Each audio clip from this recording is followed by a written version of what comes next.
What goes on, guys? We're back here again with yet another review, and today we're going to be taking a look at the brand new Diamond Select Toys Lord of the Rings Build-A-Figure Sauron. Now, I said from the beginning that I wanted to do him in his own video, and I'm going to do just that because he is worth the effort.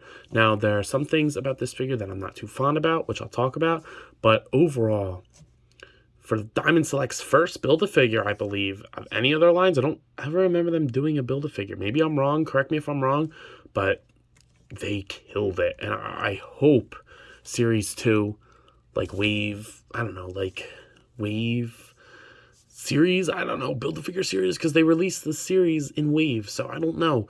I hope that the next one is a different Build-A-Figure. We get a different Build-A-Figure, and we get, like, Balrog or Smog or something like that. That would be amazing, but this is awesome. So without further ado, let's go ahead and take a closer look. It is going to be a little bit difficult for me to do this up close because he's such a very vertically tall figure and my camera lens is a weird angle. So I'm going to do my best to get good shots. But taking a look at that head sculpt, the sculpt on there is sharp, metaphorically and literally. This is a sharp head. I love the armor plating around his face. You know, like that, kind of like a horse skull kind of look.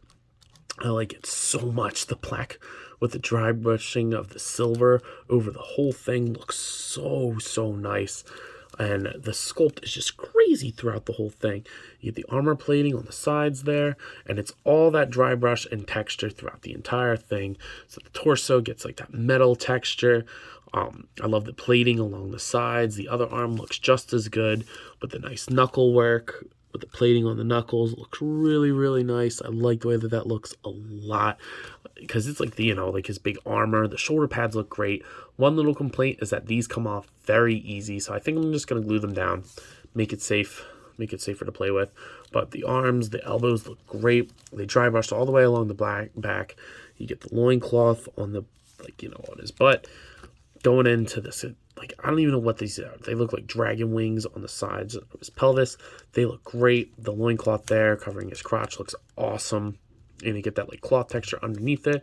You get the metal work on the top here. And you get like all like the upscaling and whatnot. So it's just, it looks really nice. And then going down into the feet, they look really nice as well. They get plated just like everything else. There are peg holes now. As you can see, he does have a cloth cape, and I like the cloth cape. I actually think they did a really nice job with it. I tend to tuck it under the shoulder pads a little bit so it sits nicer. It's actually stitched, so it has layers to it, which makes it look really nice. It hangs like pretty far down. Good enough for me. I think originally they were going to give him a plastic cape, but they did not for this, so which is pretty cool. You have to mention that he's got the ring. That looks so sick, and it's painted all the way around, and it's the only different color on this whole guy. I think maybe like black detail work in the nose and the eyes would have been cool, or maybe even red detail work. That would have been even cooler. But the one thing I don't like about the cape is I don't think I'm putting it on right. I don't really know how you're supposed to put it on, because it doesn't go anywhere, really. Like, I don't really know where it goes. So there's a hole at the top of it, so I just kind of put the ball joint through that and tucked it under his head. Might trim up the sides so it's not like poofy on the sides on the neck here, but tell me what I'm doing wrong. I really can't figure it out, and I don't like to watch reviews before I do mine because then it will change my opinion. But I don't know how to put that on there, so let me know what I'm doing wrong. Probably it's something really obvious that I'm not seeing, but yeah, I just don't think I have it on the right one, so, or on the right way. But he does have an accessory as well, so let's go ahead and just take a look at that. He's a little bit difficult to stand. His ankles have very high heavy detents, but he does do it. He comes with his weapon. I'm not gonna lie, I have no idea what the fuck this thing is called, but the ironwork looks great on it. I love the sculpt at the top of this thing. Would not want to get whacked with that. Looks really cool. You get the handle. Now it is a little bit loose in his hand, so you can just kind of pry it through his fingers, but it is a little bit loose in his hand.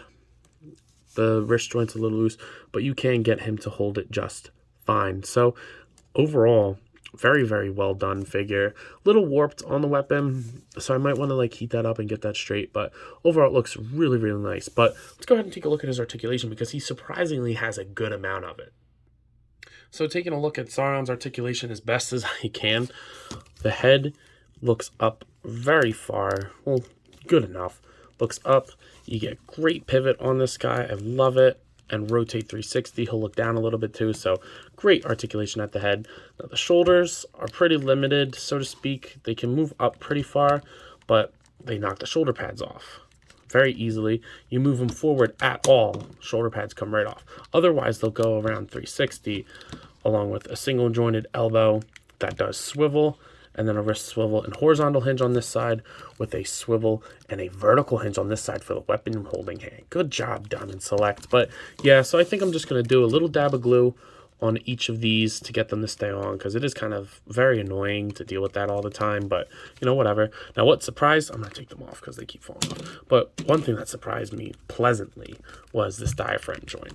It's going to pivot that far to the sides. He's going to arch back very good, and he's going to crunch forward. Awesome. Damn, Diamond Select. Who told you to do that? Because that's badass. The hips are only going to move out that much, but that's not too bad considering he has those weird pads. He will kick forward pretty far and back a little bit too. Upper thigh cut, single jointed knee. That goes in that much. A little bit ugly on the knee, but nothing too bad. And then the ankles move up, down. You maybe have to loosen them up just a little bit to get the defense moving, and then he does have pivot. So, man, he is articulated way more than you would think, and a lot more than maybe even Sauron needs, but damn, they did a good job with this guy. So I really like the way that they went about giving this guy articulation, because you wouldn't necessarily think of Diamond or Sauron having a good amount of articulation, but the fact that they pulled through and did it is pretty freaking awesome. So unfortunately, I don't have any of the other Lord of the Rings figures here to compare him to. I know I just reviewed the Aragorn and Orc, but unfortunately they're at home because I went back to school.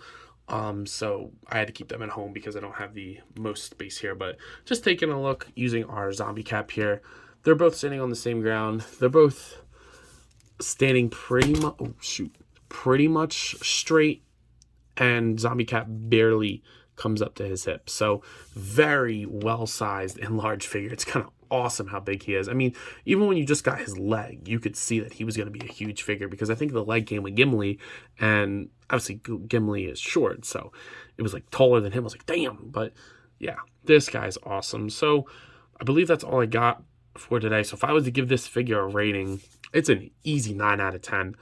There's a couple things that I would change. I don't like the way they did the cape, and I wish the shoulder pads plugged in a little bit better, but other than that, he's damn near perfect.